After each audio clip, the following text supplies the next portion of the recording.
Magandang oras po sa inyong lahat. Isang mapagpalang pagkakataon na naman ang binigay ng ating Panginoon upang tayo magsama-sama sa programang Oras ng Pag-aaral. Kami po ay nagagalak na kayo aming makasama muli sa ating pag-aaral ng Salita ng Diyos.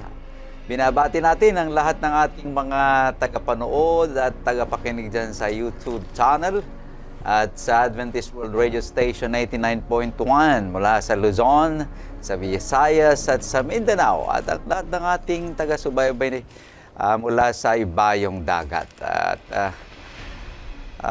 ating babatiin ang ating mga kapatid dyan sa Himagtikon, Lagunoy, Camarines Sur, dyan sa Lourdes, Yang Nabua, Camarines Sur, dyan sa Hong Kong, sa Marilao, Bulacan, sa Singan, Pangasinan, sa Kabilukan, Calasiao, Pangasinan, dyan sa Las Rosas, Madrid, Spain, sa North Caloocan Home SDA Church, sa Sibuyan, Romblon, sa Santa Lourdes Church, PPC Palawan, sa Montulia and Family, sa Divilacan, Isabela, sa Melbourne, Australia, sa Lucena City, sa Dumarao, Capiz, Nabasaklan, sa Zamboanga del Sur, sa Misamis Oriental, Mindanao, sa Lamot, Ifugao, sa United Kingdom, Zambales, sa New Mexico, USA, sa Paris, France, sa Pennsylvania, sa Madeo, Cavite. Pagpalain nawa kayo ng ating Panginoong Diyos.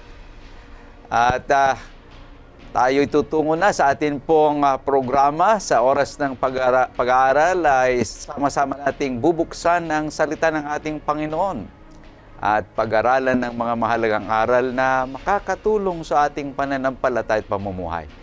At ang ating hangarin na hindi lamang kalamaan, kundi mas malalim pa na pagkakilala sa ating Panginoon at higit na pag-ibig sa Kanyang mga pangako. At sa ating paglalakbay, sa ating pag-aaral sa oras na ito ay makakasama natin muli ang dalawang espesyal na panauhin na magbabahagi ng kanilang pananaw at paliwanag mula sa ating leksyon. Kasama natin muli ngayon si Pastor Marvin Diaz, ang Ministerial Secretary at NDRIEL Director ng Northern Luzon, Philippine Union Mission. Kumusta kayo, Pastor Marvin? Mabuti, Pastor Jules, Pastor Edmar, at yung mga kaibigan, mga kapatid na sumasabaybay itong programang ito. Nawa pagpalain kayo ng ating Panginoong Hesus. Amen. At syempre, kasama din natin si Pastor Edmar Balido, ang Sabbath School Personal Ministries NDRIEL Director ng Northeast Luzon Mission. Kumusta ka, Pastor Edmar? Maraming salamat, Pastor Jules, sa isang muling talakayan na ito'y nag-uugnay sa atin sa ating paglago sa pananampalataya. Tayo ay nasa third quarter pa rin sa taong 2026 sa ating pag-aaral na may pamagat Una at Pangalawang Korinto. At tunay na kamangha-mangha ang patuloy nating paglalakbay sa mas malalim na pagkaunawa sa mga banal na kasulatan.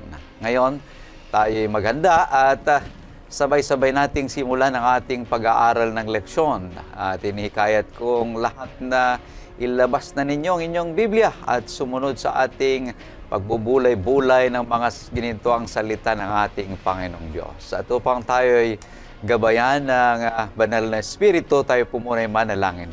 Hilingin natin si Pastor Marvin na pangunahan tayo sa panalangin. Manalangin po tayo. Dakilang Diyos, ang iyong mga salita ay mayaman sa katotohanan. At ang biyaya ay dito po na-spell out. Aming pong pag-aaralan ang iyong mga salita. Gabayan niyo po kami at bigyan mo po kami ng pagkaunawa. Ito ay hindi namin magagawa sa amin pansarilang, kundi aming pong inanyayahan ang banal na Espiritu na siyang gumabay po sa amin sa aming pag-aaral. Maraming pong salamat sa pagdinig ng aming panalangin sa pangalan ni Jesus. Amen. Amen. Tayo po ay nasa pang-7 na bahagi ng ating leksyon sa third quarter na ito. At ang pamagat ng ating lesson sa pang-7 na leksyon natin ay isang larawan ng pag-ibig. Maglulugod ko kayong tinatanggap sa isa na namang makabuluhang yugto ng ating sama-samang paglago sa salita ng ating Panginoong Diyos dito sa oras ng pag-aaral. At ang ating talatang sasauluhin ay matatagpuan sa Unang Korinto, Kabanata 13, ang talata ay 13. At ngayon ay nananatili ang tatlong ito, ang pananampalataya, pag-asa at pag-ibig. Ngunit ang pinakadakila sa mga ito ay ang pag-ibig. Kaibigan, ang pag-ibig ang pinakamatibay na patunay ng pagiging matatag na Kristiyano. Dahil ipinapakita nito ang mismong katangian ng Diyos at nagbibigay kaulugan sa bawat spiritual na kaloob at ministeryo. At itinuturo ni Pablo na ang pag-ibig ay hindi lang basta isa sa maraming magagandang katangian. Ito ang pinakapuso ng buhay Kristiyano at ng paglilingkod. Kung walang pag-ibig, nawawalan ng halaga kahit ang pinakamagandang talento o tagumpay ng bawat isa sa atin. Dahil ang pag-ibig ang nagpapakita ng karakter ng Diyos. At ito ang pundasyon ng lahat ng ating relasyon bilang mga magkakapatid kay Kristo. Madalas nating tinatawag ang Unang Korinto 13 na love chapter, pero hindi ito sinulat para sa mga kasalan. Isiningit ito ni Apostol Pablo sa gitna ng kaniyang tatalakay tungkol sa mga spiritual na kaloob sa Kapitulo 12 at 14 dahil may mabigat na rason. Ang mga taga-Korinto noon ay masyadong nakapokus sa kanilang mga espesyal na kakayahan o spiritual gifts, pero nakakalimutan nila na ang tamang saloobin sa paggamit ng mga ito. At nagkaroon sila ng pagmamataas, kompetisyon at pagkakabahabahagi. At upang mas maunawaan natin ang ating biblical na perspective sa ating leksyon ay himayin natin ang 3 punto sa ating pag-aaral. Una, love above gifts. Pangalawa, love in action. At ang pangatlo, love that endures. Unahin natin ang unang punto na tatalakayin. At tandaan natin ang katotohanan ito. Kung walang pag-ibig, nawawalan ng pangmatagalang kabuluhan ng ating mga talento, spiritual gifts, at kahit ang malaking nagawa natin sa relihiyon. Upang mas maunawaan natin ang puntong ito ay narito muli ang 3 mahalagang tanong na dapat nating pag-usapan sa oras na ito sa pamagitan ng ating mga dalawang guests. Una, bakit nga ba mas pinahalagaan ni Pablo ang pag-ibig kaysa mga spiritual gifts? Pangalawa, anong totoong nangyari kapag naglilingkod tayo ng walang pag-ibig? At ang pangatlo, bakit ba napakahalaga ng motibo ng ating puso sa paglilingkod sa Panginoon? Atin nang bigyan pansin ang mga tanong na ito. Pastor Marvin? Pag tingnan natin dito, yung nakaraan nating na lesson, Pastor Jules, Pastor Edmar, diniscuss natin yung spiritual gifts. Pero tingnan nyo yung structure nung ginawa ni Pablo. Doon sa 12, spiritual gifts. Doon sa 14, itinuloy niya yung spiritual gifts. Pero nag-pause siya sa gitna eh. Yung pause sa gitna, diniscuss niya yung love. Oo. Para bang ito yung dalawang chapter ng spiritual gifts. Nag-pause siya doon sa 13 to bridge. To bridge the 2 spiritual gifts chapter. At yung bridge na yon, yung tinatawag na love. Oh, bakit mahalaga yung love? Tingnan natin, di ba? Doon may division, may competition, self-promotion, ano bang syun yun? Di ba? Pero sabi ni Pablo, my friend, stop it. Let's discuss love. Para bang gano'n ang ginawa ni Pablo. Kaya, tingnan natin, ano sinabi doon sa 13 verse 1, 2, 3? Anong sabi doon? Kung ako'y magsalita ng mga wika ng mga tao at ng mga anghel, datapwat wala akong pag-ibig, ay ako'y naging tanso na tumutunog o batingaw na umaalingaw-ngaw. At kung magkaroon ako ng kaloob na panghuhula at maalaman ko ang lahat ng mga hiwagat, ang lahat ng mga kaalaman, at kung magkaroon ako ng buong pananampalataya na anupat mapalipat ko ang mga bundok, datapwat wala akong pag-ibig, ay wala akong kabuluhan. At kung ipagkaloob ko ang lahat ng aking mga tinatangkilik upang ipakain sa mga dukha, at kung ibigay ko ang aking katawan upang sunugin, datapwat wala akong pag-ibig, ay walang pakikinabangin sa akin. Ito yung structure dito sa verse 1 to 3. Tuwing magtatapos si Pablo doon sa kanyang sulat, pag walang pag-ibig, pag walang pag-ibig, parang ini-emphasize niya na mayroon kang gift of prophecy, gift of tongues. Ito, in-introduce na ito, pero sabi niya, wala ka namang pag-ibig. Anong pinagkaiba mo doon sa drum na maingay lang? Minsan ganun eh. Yung mga spiritual gifts, ang sinasabi ni Pablo, wag sanang itago. Yun ba yung taguan ba na yun ang covering? Yun ang covering mo para sa ganun, makaiwas ka sa pag-ibig. Sabi ni Pablo, mali, hindi ganon. Ang sinasabi ni Pablo, kaya yung tanong, bakit si Pablo ay inilagay niyang pag-ibig above spiritual gifts? Sinasabi doon, itong spiritual gifts ninyo, pag ginamit nyo ito, na mayroong pag-ibig, ang ibig sabihin niyan ay ipinapakita nyo rin yung pag-ibig ng Panginoon sa iba.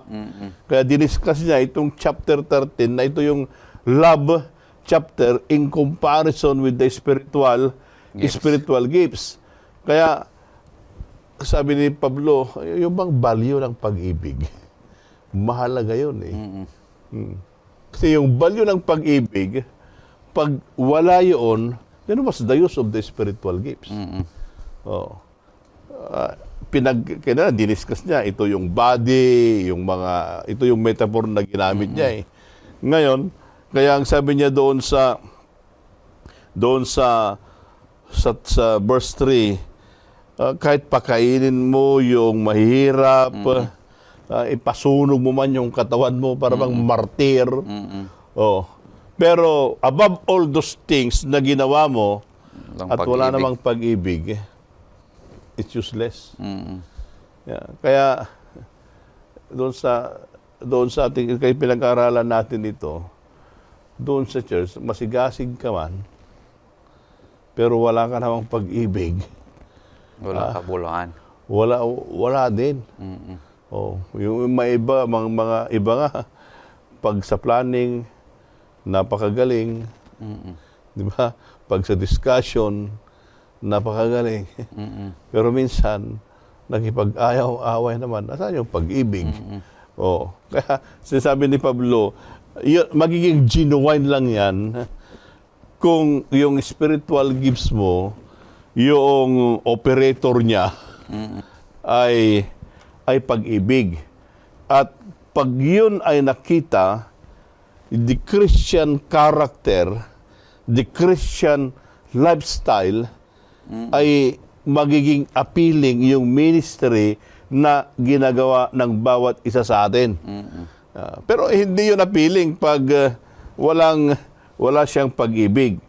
Kaya without love, ay, para bang walang yun siya, hypocrite lang. Artista. Pakitang tao.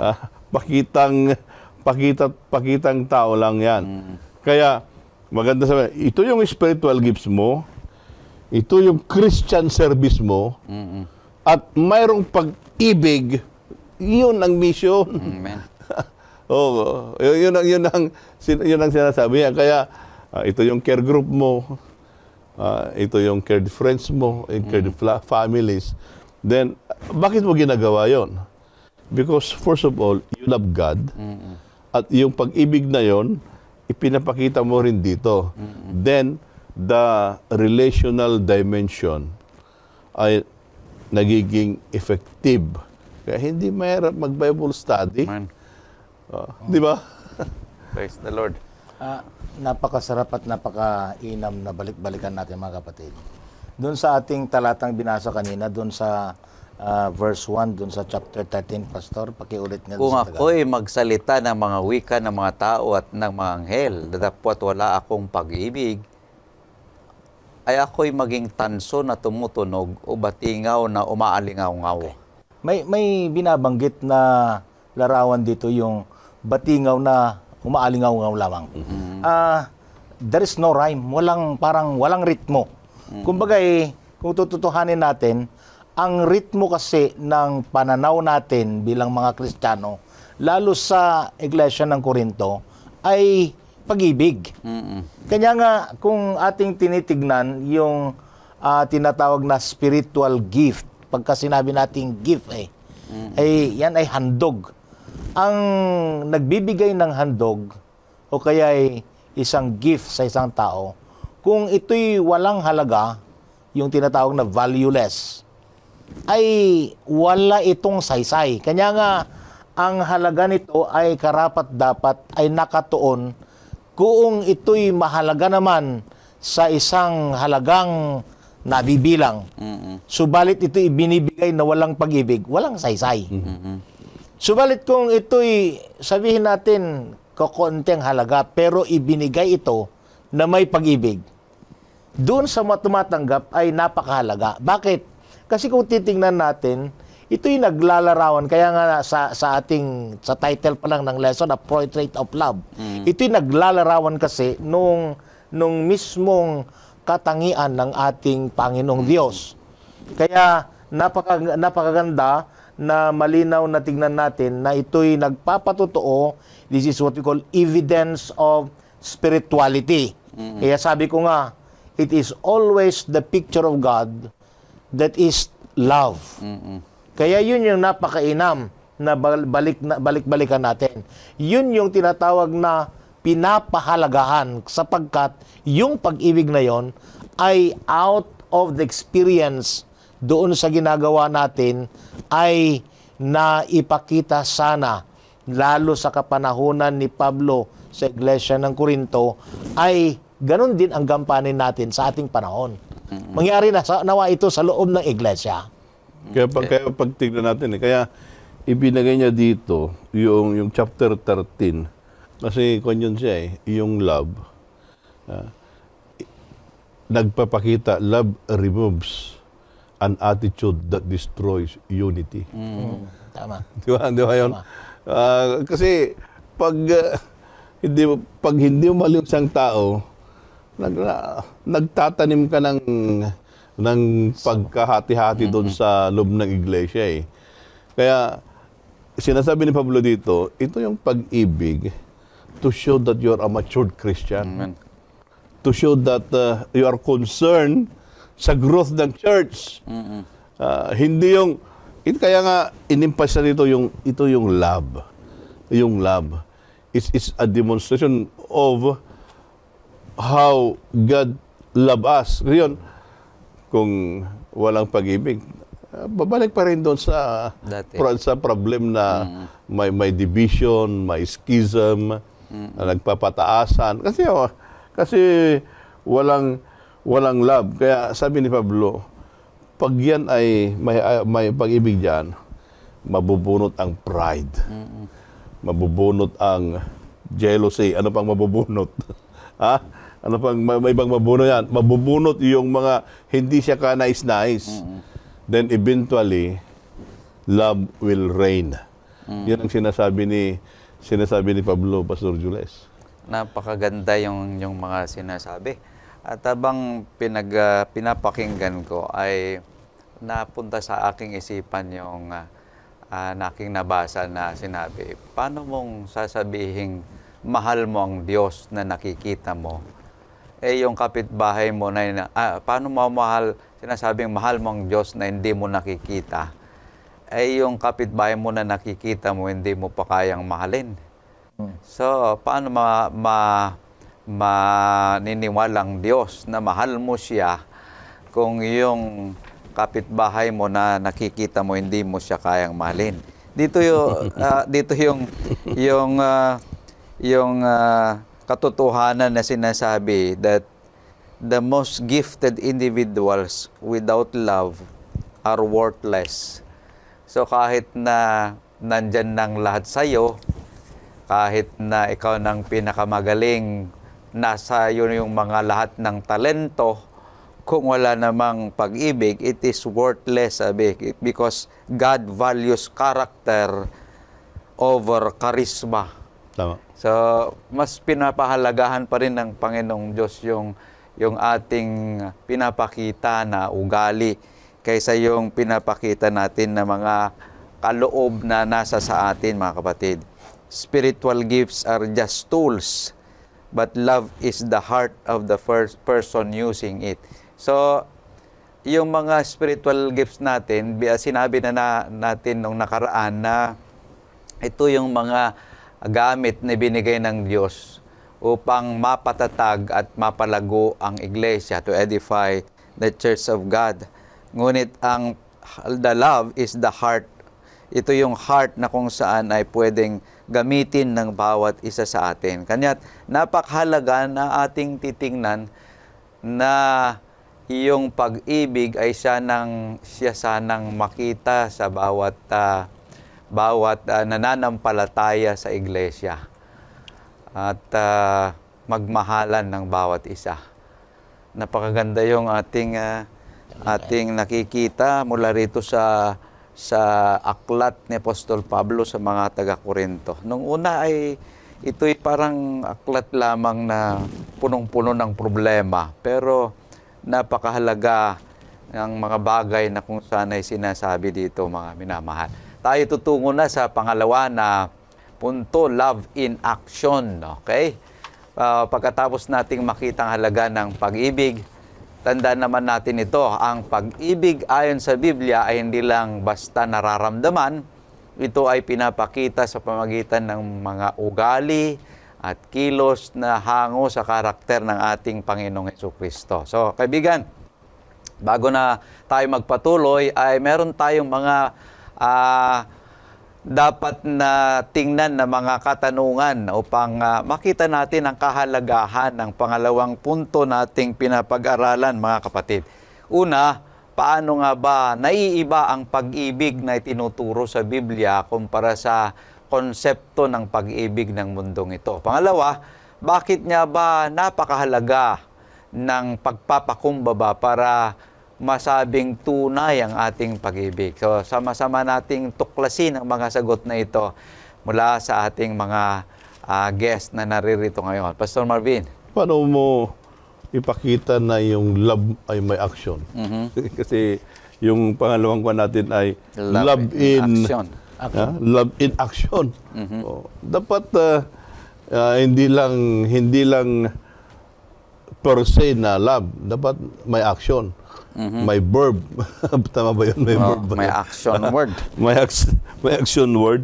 Now, pagtignan natin, itong text, from verses 4 to 6, pag-iba sa Pastor Jules. Ang pag-ibig ay mapagpahinuhod at magandang loob. Ang pag-ibig ay hindi na naghili. Ang pag-ibig ay hindi nagmamapuri, hindi mapagpalalo, hindi nag-uugaling mahalay, hindi hinahanap ang kaniyang sarili, hindi nayayamot, hindi inaalumana ang masama, hindi nagagalak sa kalikuan, kundi nakikigalak sa katotohanan. Lahat ay binabata, lahat ay pinaniniwalaan, lahat ay naasahan, lahat ay tinitiis. Pag titignan natin dito, sabi ni Pablo, merong 15 characteristic of love. Pag babaybayin mo isa sa'yo. Pero titingnan nga natin in 3 categories. Una natin tingnan natin doon, Pastor Jules, love rejects pride. Paano dyan? Paano yun na-reject pride? Tignan natin Doon sa verse 4, ang sabi doon, love does not envy. Yan yung una na nireject yung pride. Kasi kung wala kang pride, mayroon ka bang envious attitude, na naiinggit ka ba? Yun pala, pag yung taong mainggitin, Walang pag-ibig. walang pag-ibig, may pride pa. Yun. No, then, ang second doon ay, na rejects pride ay, love does not parade itself. Minsan pag hindi ka na makapaghintay, ibida mo na yung sarili mo. Kasi ito sabi doon, no, love does not parade itself. Ibig sabihin doon, there is boasting. Kaya maganda ito yung pag-ibig pala ay kinakailangan na hayaan mo na yung praises manggaling sa iba. Kaya mayroong tinatawag na I specialist. Ano mo yung I? hindi yung mata, hindi yung puro AY, yung I ako. Puro ako. I specialist. Ako, kung hindi ako, wala yung church. Kung hindi ako, hindi nakapag-aral yan. Kung hindi ako, yan yung specialist. It's boasting. And the third there is does not seek its own. Kaya titingnan natin. Yun yung first category. Yung second category, love rejects selfishness. Ayan, tingnan na. Balikan natin. Yung verse 5. Hindi nag-uugaling mahalay. Hindi nag-uugaling mahalay. Ayan. Hindi rudely. Sabi doon sa English Hindi hinahanap ang kanyang sarili. Hindi Yeah. nayayamot. Hindi inaalumana ang masama. Kaya, hindi lang yun. Think no evil. Love, sabi doon, does not rudely, love does not behave rudely, love does not seek its own, love is not provoke. Ipatitignan natin. Kaya, ito yung kategory na love rejects selfishness. Kaya, ang pag-ibig on the opposite side, it should be, instead of selfishness, ang totoong pag-ibig ay selflessness. Kaya, sinasabi ni Pablo dito, ano kayo ngayon? Sinasabi ni Pablo, dapat kinakailangan doon, it's not selfish, it's selfless. Then yung third category ay, ang sabi doon, thinks no evil. Wag mo pag mahal mo isang tao, huwag kang nag-isip ng masama sa kapwa mo. Paano kaya ako makabawi nito? Di ba may ganun na attitude? Subukan mo. Pag nag-sermon din ako, makarinig ka rin sa akin. Ano bang, ina-anticipate mo yon. Pero hindi yun. Yun yung love rejects sin.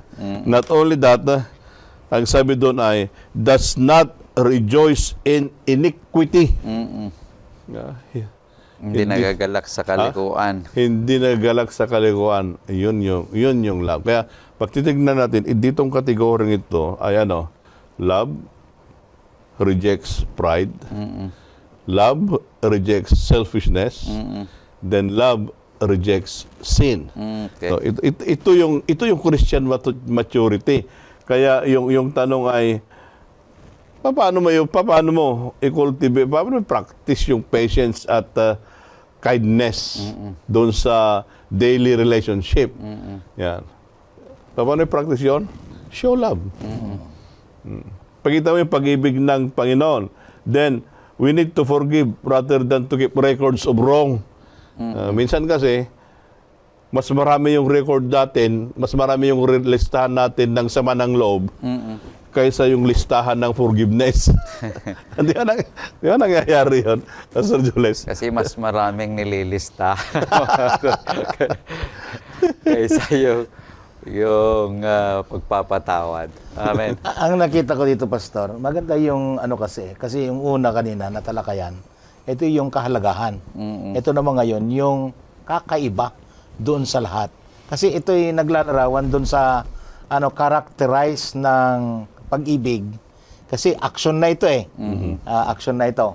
Ang characterize ng pag-ibig, dalawang bagay yan. Nandun sa punto na isinaysay na kanina sa binasang talata na ating nabasa. Magmula sa verses 4 to 6 yata yung binasa natin kanina. Kaya kung titingnan natin at ulit-ulitin natin yon ay yung positive side na sinasabi niya, nandun na yung mga katangian na gustong ilarawan nung gagawin natin. At dun sa kabilang banda naman, andun rin yung katangian na huwag nating gagawin.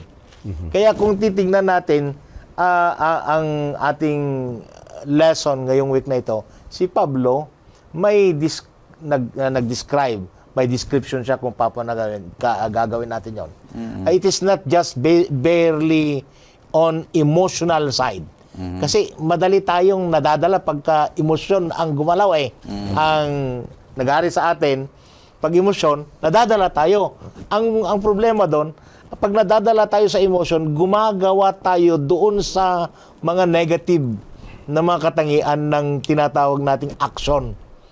Pero pagka ang pinairal natin yung karakter, yung halimbawa at katulad ng katangian ng ating Panginoong Diyos, makita natin na we are on the right side.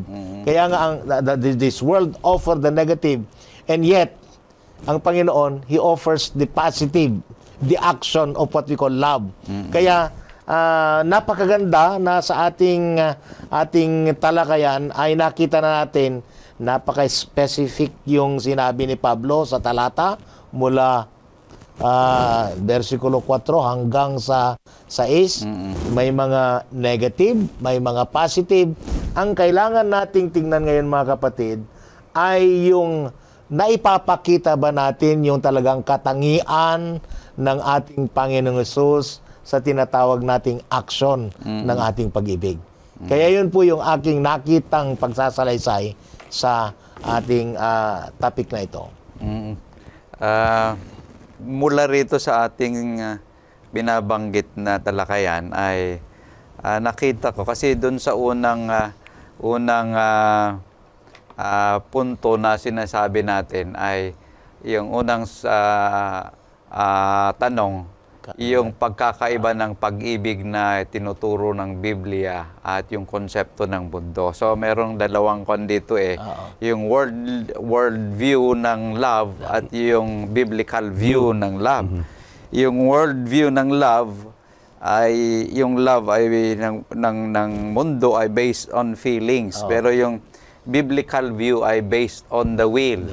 Yung worldview ng love ay self-centric, na sinabi ni Pastor kanina. Pero yung biblical view ay other-centric. Ang tinitingnan niya, yung kapakanan ng iba. Yung worldly love ay transactional, pero yung biblical love ay unconditional. Kanya kung ating titignan, yung worldly love says, I love you if, I love you because. Yun yung sinasabi. May condition. May condition. Pero doon sa biblical love ay I love you anyway. Kanya sabi ni Sharon Cuneta, mahal kita maging sino ka man. Yun yung sinasabi ni Apostol Pablo rito Dapat yun yung ating pagtingin. Yun yung ating nararamdaman na kung saan ay pinapakita sa bawat isa sa atin. Dahil yung sinabi na ni Pastor Marvin kanina, pride focuses on me, sa sarili. Self-centric, yung rights mo, yung feelings mo. Paano na yung feelings ko, ganon. Yung recognition ko, ay hindi naman ako na-recognize. Yung nagbigay naman ako. Yan yung mga nakikita natin eh. Pero kung merong humility na binabanggit niyo kanina, ito yung soil na kung saan yung genuine love ay mag-grow sa ating buhay, mga kapatid. So, tayo tutungo na sa pangatlo na punto natin pong pinapag-aralan. Ang pangatlo, panghuli ay love that endures. Napakaganda ito, mga kapatid. Dahil tinutukoy na ito kung paano ang ating pag-ibig. Ang ating pag-ibig ay hindi natatapos dahil ito ay nagmula sa puso ng Diyos at bahagi na ng kanyang kaharian na manatili magpakailanman ang pag-ibig. At upang masiyasat nating mabuti ang panghuling punto ay kailangan natin muling sagutin ang mga tanong na ito na ating pag-aralan. Una, anong ibig sabihin ni Pablo sa pariralang nakakakita sa pamagitan ng malabong salamin o seeing through a glass darkly? Yung pangalawa, bakit mas dakila ang pag-ibig kaysa sa pananampalataya at pag-asa? At ang pangatlo, paano binabago ng walang hanggang pag-ibig o yung eternal love ang pamumuhay ng isang Kristiyano sa kasalukuyan? Pastor Marvin. Maganda yung kwan, Pastor. Lutin lang natin yung division ng ating lesson. Yung unang kanina, tinagnan natin ay love above gifts. Ito yung spiritual gifts. Pero spiritual gifts have no use pag walang pag-ibig. Then, nakita natin yung pangalawa, Love in action. love in action. Dapat ipakita mo yung ebidensya. Then, itong patlo ay love endures. Yung bang parang sinasabi mo, till death do us part. So, di ba yan yung love endures? Love endures. Kaya, pag titignan natin, yung endurance ng love, it should be rooted in the love of God. Kasi pag yung endurance mo ay, yung love ay hindi rooted doon sa pag-ibig ng Panginoon, then sooner or later, yan ay ma-approach siya. Pero sabi naman, no, kaya ang sabi dito sa verse 8, anong sabi diyan? Verse 8, ang pag-ibig ay hindi nagkukulang kailanman.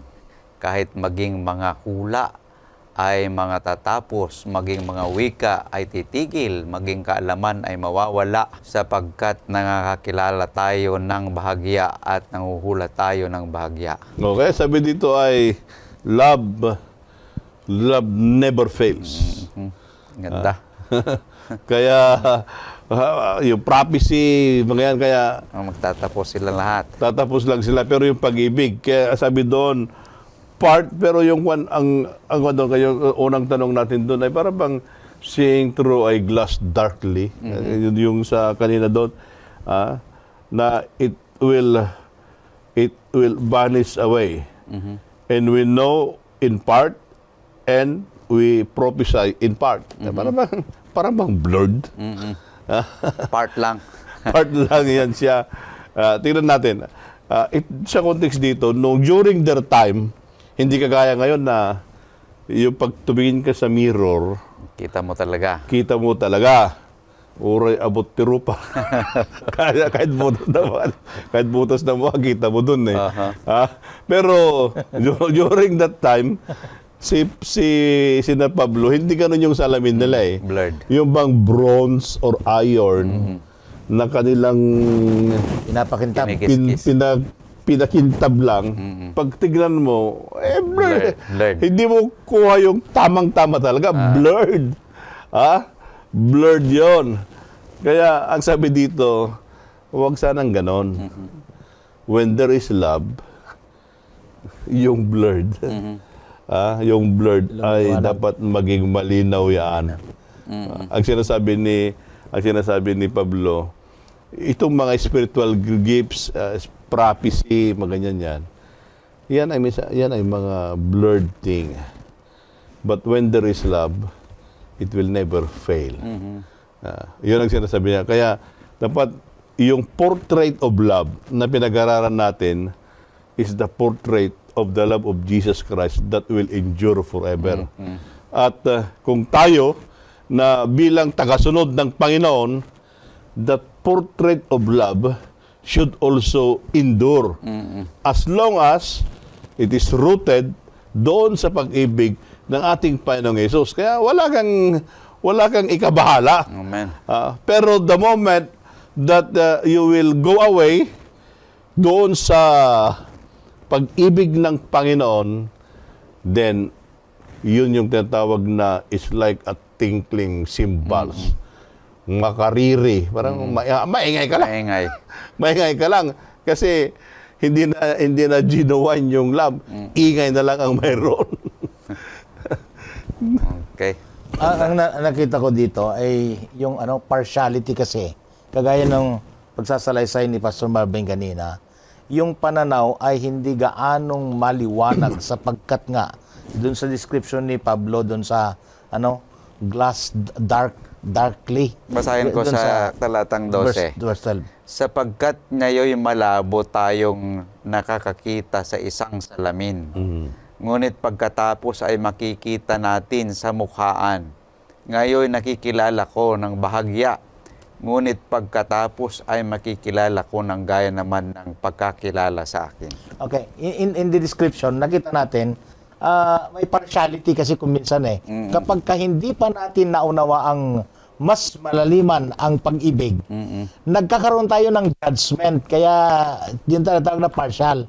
Pero pagka maliwanag na nating naunawaan, that endures, nagtatagal ito, talagang walang hanggang pag-ibig ito.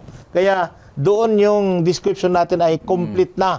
Kasi pagka ang judgment natin nung una ay naging partial lang, pero pagka naunawaan natin na mas malalim, magiging kompleto ito, and this endures forever. Kanya nga, if we look into the other side, kaya nga sabi, yung kasing pag-ibig na ginagamit natin, probably, on some instance, ay kagaya din ng pag-alimbawa ni Pablo, then that seeing it through our eyes, makita sana natin sa pamamagitan ng ating mata. At yun ay nakita na natin sa unang bahagi, yung kahalagahan, at then sa pangalawang bahagi, yung talagang action na nakikita. Ngayon naman, it doesn't just merely on seeing it, figurative kasi yung dala nito minsan Kaya lang, kung makita natin na mas malaliman ito, ay yung realidad ay hindi ito it never ends, sabi niya. Hindi ito nagtatapos, kundi ito'y talagang hanggang sa siguro sa atin, sasabihin natin hanggang mamatay tayo. Pero ang pag-ibig naman ng ating Panginoong Diyos tungkol sa mga bagay ay nailalarawan dito sapagkat ito'y talagang it endures forever. Talagang nagtatagal. Napakainam po na ganun po ang pananaw natin sa ating. Amen. Kaya yung tanong na katlo doon ay, paano binabago ng walang hanggang pag-ibig ang pamumuhay ng ilang Kristiyano sa kasalukuyan? Papa, ano bang yung relationship doon sa pamumuhay ng isang mananampalataya? Si Pablo gumawa siya ng ilustrasyon verse 11. Ang Verse sabi 11, nang ako'y bata pa, ay nagsasalita kong gaya ng bata. Nagdaramdam ako gaya ng bata. Nag-iisip ako gaya ng bata. Ngayong maganap ang aking pagkatao, ay niwan ko na ang mga bagay ng pagkabata. Yun yung kanyang illustration niya. Kasi minsan, pag sabi ni Pablo, nung bata, talagang bata ako. Pero nung naging matured na ako, matured na rin ako. Minsan, naisip bata. minsan kasi, ang edad ay mga matured na ang edad, pero ang isip, Bata pa rin. bata pa rin. Isip bata. Yun yung tinatawag na patandang paurong ba? Tumatandang paurong. Tumatandang paurong yan. Yun yung tumatandang paurong. Mahirap kasi yun Bakit dito? Minsan, tignan mo, yung bata, pag yung bata nag-away, mamaya, Wala na. Bati na. Sila. pero pag yung matanda, ang nag-away, Hanggang sa Ano yung langit. nagawayan yan? kung pwede pang iparating sa langit. kaya sabi doon, paano binabago ang walang hanggang pag-ibig sa pabuhay ng isang Kristyano? Dapat yung maturity mo noon, nasusuka din doon sa pag-ibig. Kaya minsan kasi yun ang nangyayari. Kaya sabi ni Pablo, but when I became a man, I put away Childish things. childish things. Yan. Kaya, yung gano'n yun, yung maturity mo, gano'n yun. At yun pala, pag may edad ka na, at naghasik ka pa ng pagkahati-hati doon sa loob ng church, walang pag-ibig yun. Yun yung childish na sinasabi ni Pablo yon. Hindi pa niya naiwan yung batang isip at batang ano ba yon? Batang ugali. Pero dapat yung bata na ugali ng reconciliation, away ngayon, mabati sila. Yun sana. Yun sana Ang magkaroon. ang makuha. Yun sana ang makuha doon. 'Di ba? Kaya sabi doon, now, kaya nga doon sa verse 13. Anong sabi doon, Pastor Jules? Natapwat ngayon na natili ang tatlong ito, ang pananampalataya, ang pag-asa at ang pag-ibig. Ngunit ang pinakadakila sa mga ito ay ang pag-ibig. Bakit nilalarawan ni Pablo na ang mananatili ay pag-ibig? Ngayon, ang problem doon sa Korinto. Ang problem doon sa Korinto, may division, may pataasan. Kaya sabi ni Pablo, pananampalataya, pag-asa, pero most of all, ang sabi niya, yung pag-ibig. Kasi pag iniibig mo yung kapatid, sabi ni Pablo, it will bring you until heaven. Kasi reconciled kayo, magre-reconcile kayo. Pag-away kayo, may reconciliation yon. Yun ang sinasabi ni Pablo. Kaya napaganda na isiningit ni Pablo itong chapter 13 na kung saan inilarawan niya yung klase ng pag-ibig ng bawat mananampalataya ay makita sa buhay nila. Amen. Napaganda na tingnan natin yung pagkahubog natin bilang mga Kristiyano, sapagkat tayo pa naman ay nag-aaral at natututo. Sana yung ating buhay spiritual dito pa lamang ay nahuhubog na tayo sa kagustuhan ng ating Panginoong Diyos. Ang nakita ko dito ay yung relationship natin kuminsan. Napaka tawag nito ay conditional natin. Kaya nga dun sa ating binabalik-balikan natin, yung illustration ni Pastor Jules kanina, mahal kita kung meron kang binibigay. Pero pag wala na yung kondisyon. Pero let's take a look on the relationship. Pinapalalim sana natin yung relasyon natin kasi this will shape us. Ito yung humuhubog sa atin. Kasi ito yung mas magandang at ito yung nagmo-motivate din sa atin para sa ministry natin. At saka makita natin na this love always eternal and that is perfect because of God. Yun po yung ating Amen. tatanawin. Itong ating tinitingnan na mas dakilang pag-ibig kaysa pananampalataya at pag-asa, nakita ko na dahil yung pananampalataya at pag-asa ay mayroong expiration. Pero yung pag-ibig ay walang expiration. Kanya sabi doon ay love never ends. This is the very atmosphere of heaven. Kahit doon sa langit ay nandun pa rin ang pag-ibig. Yung faith, it will turn to sight. Yung hope, it will turn to fulfillment. Hindi ka naman mag-hope for what you already have. Kapag nandyan na ang Panginoong Hesus, hindi ka na pag-asa ang sinasabi mo dahil nandyan na yung pag-asa. Pero yung love, it never ends. Kanya, ang love allows you to practice today what you will be doing forever. So, dapat ito yung na-practice ng bawat isa sa atin. Kaibigan, bilang pagtatapos ng ating pag-aaral, ay napakaganda yung ating pinag-aralan eh. Para bagang ngayon ay tayo ay expert na ng love. So, iwanan ko po sa inyo ang mahalagang kaisipang ito. Sa mundong madalas na pagbabaligtad ang tunay na pag-ibig at emosyon lang, pinapakita sa atin ni Apostol Pablo ang totoong larawan ng pag-ibig Kristiyano. Ito ay walang pag-iimbot, matiisin, mapagpakumbaba, may pagtitiyaga at nakasentro kay Kristo. Maaring humanga ang mga tao sa ating mga espesyal na talento o sa ating mga spiritual gifts. Maaari tayong maging mas matalino at maaari nating maabot ang napakaraming tagumpay sa buhay. Pero tandaan natin, tanging ang pag-ibig lamang ang nagpapakita ng tunay na halaga ng katangian.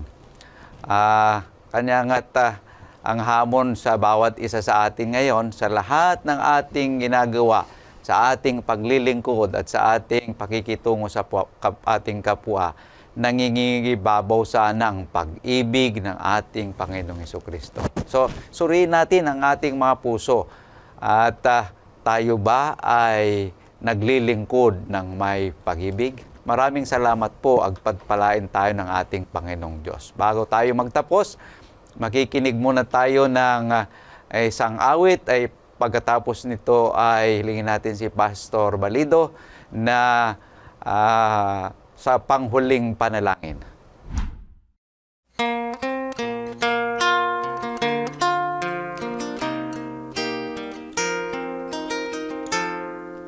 Ikaw ang aking pag-ibig, ikaw ang tanging lakas. Panalangin ko't pagsamo, binigyan mo ng lunas. Kasalanan ko, pinatawan mo't binigyan ako ng iyong kaligtasan. Sa pag-ibig na hindi ko maipaliwanag, ang pagmamahal mong tunay ay di ko masukat. Iyong pinagkaloob, buhay ng iyong anak lang ang tulad ko ay di mapahamak. Kabiguan ko sa buhay ang siyang naging daan, nang ang aking pamumuhay ay sa'yo ko ilaan. Paghihirap ko ay ginamit mo at ito'y iyong panawagan. Sa pag-ibig na hindi ko maipaliwanag, ang pagmamahal mong tunay ay di ko masukat. Iyong pinagkaloob, buhay ng iyong anak nang ang tulad ko ay di mapahamak. Ngayon ko lang napagtanto ang iyong pinupunto, na ako ay iniibig mo nang wagas sa totoo. Sa pag-ibig na hindi ko maipaliwanag, ang pagmamahal mong tunay ay di ko masukat. Iyong pinagkaloob, buhay ng iyong anak nang ang tulad ko ay di mapahamak. sa pag-ibig na hindi ko maipaliwanag. Ang pagmamahal mong tunay ay di ko masukat. Iyong pinagkaloob, buhay ng iyong anak, nang ang tulad ko, nang ang tulad ko, nang ang tulad ko ay di mapahamak. Dakilang Diyos, salamat po sa paglalarawan ng iyong kadakilaan na umiibig sa amin. Ang aming kahilingan ay harinawa ang banal na Espiritu ay gumabay sa amin upang makita namin at maipakita at maipadama ang kahalagahan at kahulugan ng pag-ibig sa aming kapwa. Maging sa loob ng iglesia, bagaman may mga hidwaan at di pagkakaintindihan, pero maghari nawa ang pag-ibig, sapagkat ang pag-ibig ang siyang bumubuo upang maihanda kami sa buhay na walang hanggan. Ito po ang aming hiling sa pangalan ni Jesus. Amen. Salamat kaibigan sa pakikisama sa ating pag-aaral ng mga ginintuang salita ng ating Panginoong Diyos. Muli, inihikayat ka namin sa isang sunod na edisyon ng ating programang Oras ng Pag-aaral. Pagpalain ka nawa ng Panginoon.